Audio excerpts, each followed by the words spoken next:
मैं अपने माँ बाप का इकलौता बेटा था। मेरे माँ बाप ने मुझे बहुत ही मुसीबत और मुश्किल हालातों में पाला था। मुझे इस काबिल बनाया था कि अब मैं अपने माँ बाप को संभाल सकूं। एक दिन पापा अपने दोस्त से मिलने गए। पापा के दोस्त बहुत बीमार थे। पापा के दोस्त बच न सके और पापा वापस आए तो उनके साथ एक जवान और मेरी ही उम्र की लड़की थी।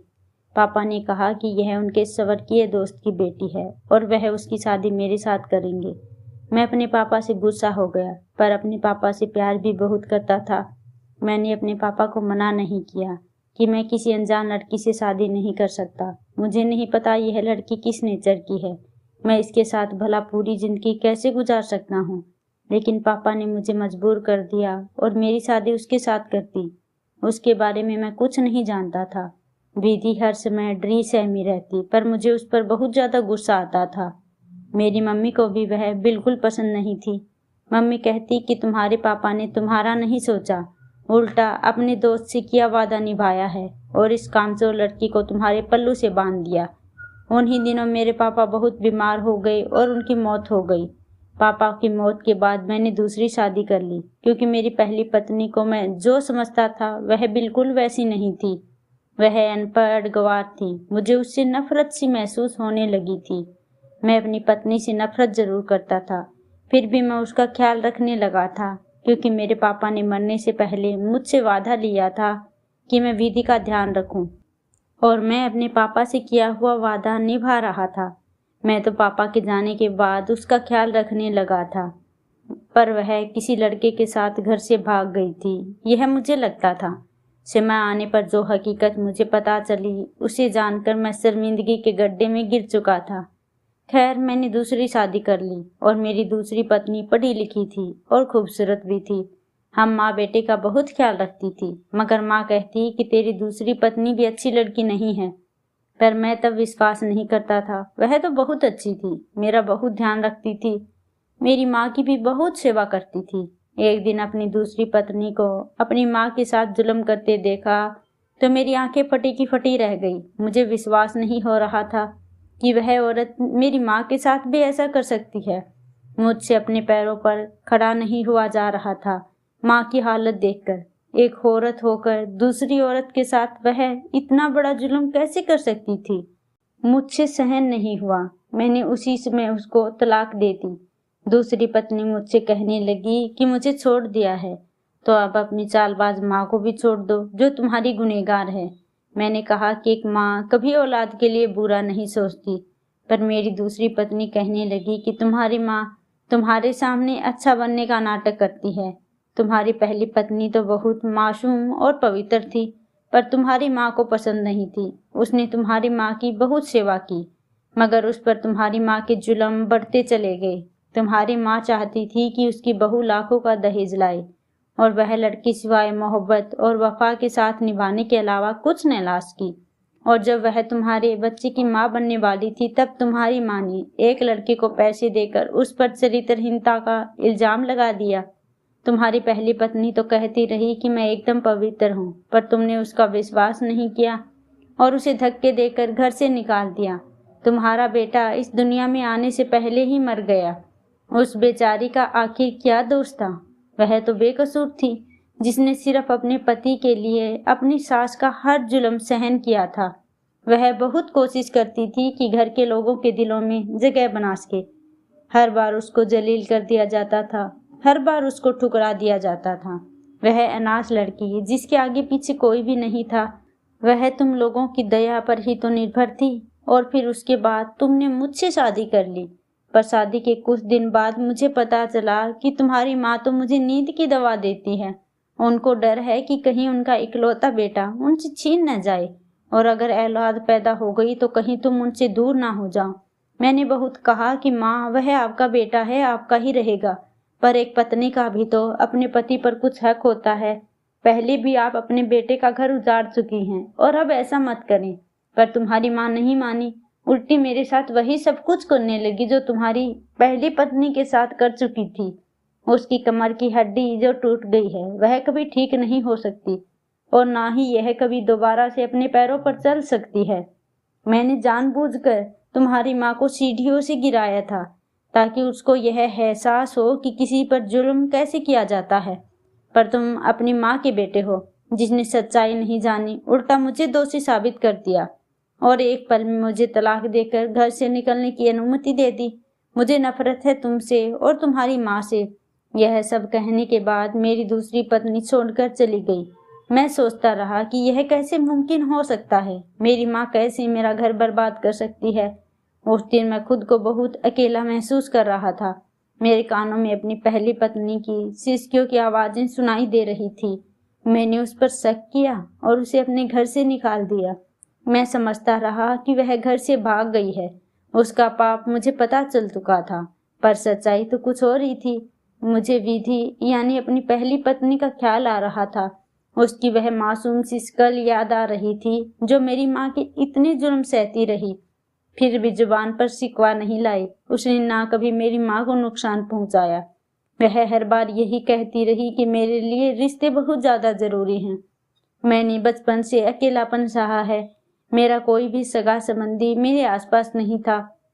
मेरी माँ मुझे बचपन में छोड़कर चली गई थी और पापा भी इस दुनिया में नहीं है, और इसीलिए मरने से पहले पापा ने मेरा हाथ तुम्हारे पापा के हाथ पर रख दिया कि मेरी बेटी को अपनी बेटी समझना, मेरी विधि का ध्यान रखना। वह मेरे पापा के स्वर्गीय दोस्त की निशानी थी और मैं अपने पापा से किए हुए वादे को ही ना निभा सका। मुझे उस दिन पापा की बहुत याद आ रही थी जब उन्होंने मुझसे कहा था कि एक वफादार और मोहब्बत करने वाली पत्नी किस्मत वालों को ही मिलती है। आज की रात मैं बहुत रोया। मुझे रह रह कर विधि की याद आ रही थी और अपने पापा का चेहरा मेरी आंखों के सामने घूम रहा था। आज की रात मैं जी भर कर रोया था। मुझे तो अभी तक विश्वास नहीं आ रहा था कि मेरी माँ ने आखिर यह सब कुछ क्यों किया। तभी मेरे दिमाग में अनजान नंबर से आने वाले मैसेज का ख्याल आया। इस अनजान नंबर से मुझे हमेशा मैसेज आता रहता था कि अपनी माँ को बचा लो, तुम्हारी माँ की जान खतरे में है। पहले मैं उस अनजान नंबर को इग्नोर कर देता, लेकिन आज वही अनजान नंबर मेरी आंखों के सामने घूमने लगा कि वह कौन है जिसे मेरे बारे में सब पता है और मैं उसे इग्नोर करता रहा हूँ। मैं उस नंबर पर कॉल करने लगा, पर किसी ने कॉल नहीं उठाई। कई दिन ऐसे ही गुजर गए और एक दिन जब मैं अपनी माँ के पास जाकर बैठा तो वह भी मुझे आंखों में आंसू लिए देखती रही और मुझसे बात करने की कोशिश करती रही, पर मैं क्या बात करता, वह बोल ही नहीं पा रही थी। और फिर एक दिन मेरी माँ ने आखिरी बार मुझसे बात की थी। उनके टूटे फूटे शब्दों की समझ मुझे बहुत ही मुश्किल से आ रही थी। मेरी माँ कह रही थी कि अगर कभी विधि मिल जाए तो उससे कहना कि मुझे माफ कर दे। मैंने उस मासूम बच्ची के साथ बहुत नाइंसाफी की है और उसकी सजा मुझे मिल चुकी है। मैं बहक गई थी। मुझे लगा कि लोग क्या कहेंगे कि इसने गरीब की बेटी को बहू बना लिया है और दहेज में कुछ भी नहीं मिला, और अब मैं माफी मांगना चाहती हूँ। पर विधि मेरे पास नहीं है, न जाने वह कहाँ होगी, जिंदा भी होगी या नहीं। और मेरी माँ उसके बाद रोने लगी और फिर एक हिचकी के बाद वह दोबारा कभी बोल ना सकी। मेरे पास मेरी माँ के अलावा कुछ नहीं था, मगर अब वह भी छोड़कर चली गई थी। मैं अपनी माँ से बहुत बातें करना चाहता था। उनको यह बताना चाहता था कि उनका बेटा बहुत टूट चुका है, जिसको हालात की ठोकरों ने तोड़कर रख दिया है। मैं हमेशा की तरह अपनी माँ की गोद में सर रखकर सोना चाहता था, पर मेरी माँ मुझसे हमेशा हमेशा के लिए दूर चली गई थी। मैं रो रहा था और मेरा दोस्त मुझे चुप करवा रहा था। तभी मुझे एहसास हुआ कि औलाद कितनी भी बड़ी हो जाए, उसे अपने माँ बाप की कमी हमेशा महसूस होती है और उनके जाने के बाद ही उनकी कदर पता चलती है। आज मैं अपनी माँ के लिए तड़प रहा था और वह मुझे छोड़कर चली गई थी। मैं बहुत बदकिस्मती था जिसको कोई भी रिश्ता रास न आ सका। मैं बिल्कुल अकेला हो गया था। मुझे इस समय किसी अपने की जरूरत थी, किसी सहारे की जरूरत थी, और तभी मुझे अपनी पहली पत्नी विधि का ख्याल आ रहा था। मैं दिल ही दिल में भगवान से प्रार्थना कर रहा था कि काश मुझे विधि मिल जाए और मैं उससे माफी मांग लूं और शायद वह मुझे माफ कर दे, पर मुझे वह कहीं ना मिली। माँ को गए 6 महीने बीत चुके थे और इसी बीच जितना अपनी पहली पत्नी को ढूंढ सकता था ढूंढता रहा, मगर उसका कहीं पता न चल सका। एक दिन ऑफिस से घर आ रहा था, तभी मेरी नज़र उस दुकान पर पड़ी जिससे मेरी दूसरी पत्नी मेरी माँ की कमर के इलाज के लिए तेल मंगवाती थी। यह हकीम अस्पताल में छोटा मोटा डॉक्टर भी था। अस्पताल से छुट्टी के बाद ही अपनी दुकान पर जड़ी बूटियों का तेल भी बेचा करता था। मैं उसकी दुकान पर गया और पता चला कि वह बीमार है और अपने घर पर है। मैं उसके घर का पता करता हुआ वहां चला गया। दरवाजे पर दस्तक दी तो एक बच्ची ने दरवाजा खोला और वह बिना कुछ कहे अंदर चली गई और फिर वही हकीम साहब बाहर आ गए। वह पहले से काफी कमजोर लग रहे थे। मुझसे कहने लगे, बेटा क्या बात है, कोई बीमारी है? मैंने कहा कि मैं आपसे तेल लेकर जाता था और इस दौरान मुझे मैसेज आता था कि तुम अपनी माँ के साथ गलत कर रहे हो और आप वह तेल मुझे दे देते थे। इस तेल में ऐसा क्या था, वह आपके अलावा किसको पता था कि वह तेल जानलेवा है? वह तेल नहीं था बल्कि ऐसी जड़ी बूटी थी कि जिससे मेरी माँ दिन ब दिन कमजोर होती जा रही थी। तब वह हकीम कुछ घबरा गया। मैंने कहा कि मैं आपकी उम्र का लिहाज कर रहा हूँ, वरना आपने जो मेरी पत्नी के साथ मिलकर किया है, मैं आप पर पुलिस केस कर सकता हूँ। तब उस हकीम ने कहा कि मैं यह सब कुछ पैसे की खातिर करता था। तुम्हारी पत्नी ही तुम्हारी माँ की दुश्मन थी। मेरी 3 बेटियां हैं। मुझे तुम्हारे फोन पर आए मैसेज के बारे में कुछ नहीं पता कि वह मैसेज कौन करता था। मैं तो बस इतना जानता हूँ कि तुम्हारी पत्नी ने मुझे पैसों का लालच दिया था और वह तेल मुझसे बनवा कर ले जाती थी। वह तुम्हारी माँ को मेरे हॉस्पिटल भी लेकर आई थी। उसने मुझे पैसे दिए थे और कहा था कि बुढ़िया का इलाज नहीं करना, बल्कि रिपोर्ट बनानी है कि इसकी कमर की हड्डी कभी ठीक नहीं हो सकती। मैंने ऐसे ही किया था। उसकी बेटियों के जोड़े हाथ को देखकर मैं बिना कुछ कहे वापस लौट आया। वक्त गुजरता चला गया और मैंने अपना पुराना घर हमेशा हमेशा के लिए छोड़ दिया। इस घर में मुझे अजीब सा डर महसूस होता था। मुझे आज भी वह दिन याद है जब मेरी पत्नी मुझसे माफी मांग रही थी और मेरी बीमार माँ के पांव पड़ रही थी। इस घर में रहने की भीख मांग रही थी, मगर मैंने उसकी एक न सुनी। और फिर मुझे अपनी दूसरी पत्नी का ख्याल आया, जो मुझसे तेल मंगवाकर मेरी माँ की कमर में लगाती और मुझसे कहती कि बिना अनुमति लिए कमरे में मत आना। और जब एक दिन अचानक जाकर देखा तो वही तेल मेरी माँ को जबरदस्ती पिला रही थी और उनके बालों को पकड़कर थप्पड़ मार रही थी। मेरी माँ रो रही थी और वह तरस भी नहीं खा रही थी। इस वजह से उसी रात मैंने उसे तलाक दे दिया और धक्के मारकर इस घर से निकाल दिया था और वह भी अपने इल्जाम को पहुंच चुकी थी। मेरी जिंदगी में 3 औरतें थी, मेरी माँ, मेरी दोनों पत्नियां। सबकी नेचर अलग अलग थी। पहली पत्नी को देखा तो वह औरत मासूम और बेगानी लगती और जब दूसरी पत्नी को देखा तो मुझे लगता कि औरत से बड़ा कोई मक्कार हो ही नहीं सकता। मुझे बस एक बात का दुख था कि मेरी माँ को ऐसा नहीं करना चाहिए था और वह बच्चा इस दुनिया में आने से पहले ही चला गया। मैं कितना बदनसीब था जो ना अच्छा बेटा बन सका, ना अच्छा पति और ना ही अच्छा बाप। अपने बेटे की भी सुरक्षा नहीं कर सका। मेरी अजीब सी हालत हो चुकी थी। और फिर पता नहीं मेरे दिल को क्या हुआ कि एक दिन मंदिर के बाहर भिखारी की लाइन देखकर मुझे ध्यान आया कि कहीं मेरी बीवी भी इसी तरह भीख मांगकर अपना पेट ना पालती हो। मैं रोज भिखारियों को खाना खिलाने लगा। मुझे कहीं पर कोई गरीब मिल जाता तो उसे खाना जरूर खिलाता। ऐसा करके मेरे दिल को बड़ा सुकून मिलता। मैं रोज भगवान से प्रार्थना करता कि भगवान मेरे दिल को सुकून दे दे। मैं आजकल बहुत बेचैन रहता था। मेरे दिल पर एक बोझ था जो मुझे अंदर तक घायल कर रहा था। मैं जिंदगी को घसीट रहा था और जिंदगी मुझे घसीट रही थी। ऐसे लगता था कि जैसे मेरी जिंदगी भी मुझसे परेशान है, मुझे बहुत समझा रही है।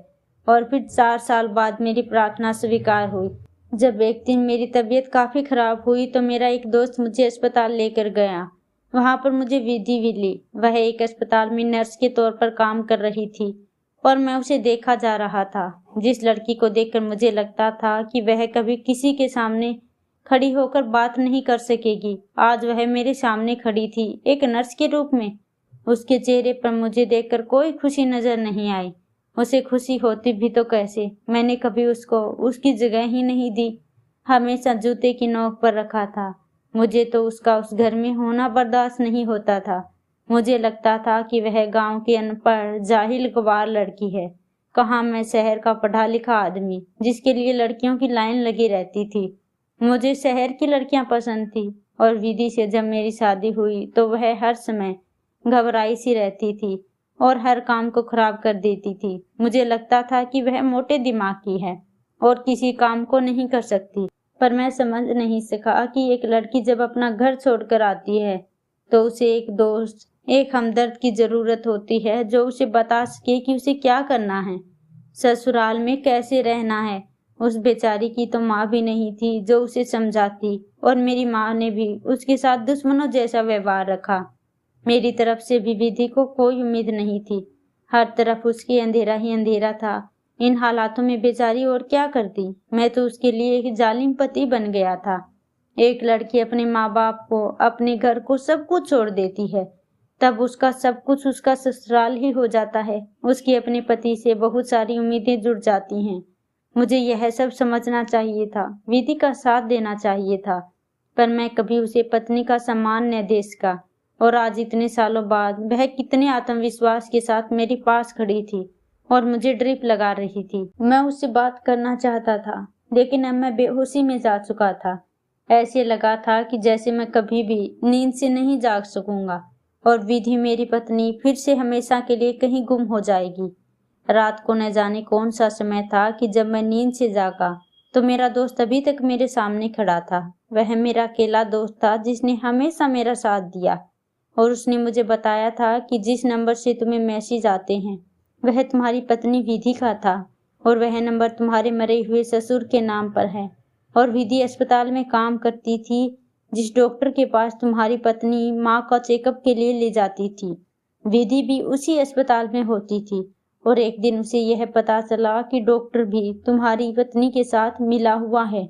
और जब विधि को यह पता चली तो वह हर रोज तुम्हें मैसेज करती ताकि तुम्हारी अक्ल पर जो पट्टी बंदी है वह उतर जाए। और तुम जानते हो कि यह सब कुछ मुझे कैसे पता चला। मैं अपने दोस्त को देख रहा था जो मुस्कुरा रहा था। मैंने कहा जल्दी बताओ। तो उसने कहा जिस दिन पहली बार तुमने मुझे इस नंबर के बारे में बताया था मैं उसी दिन जान गया था कि वह तुम्हारी पहली पत्नी विधि का ही होगा। पर जानते हो मैंने तुम्हें क्यों नहीं बताया? क्योंकि तुम्हें तब अपने किए पर शर्मिंदगी थी, और वही एहसास और शर्मिंदगी तुम्हें चैन नहीं लेने दे रही थी। इसीलिए तुम अपनी पत्नी को ढूंढ रहे थे, क्योंकि तुम्हें उससे माफी मांगनी थी। पर इतने समय के बाद वह तुम्हारे सामने आई क्योंकि अब तुम मुझसे मोहब्बत करने लगे हो। मैं अपने दोस्त की बात सुनकर हैरान था, जो मुझे इतना समझाता था।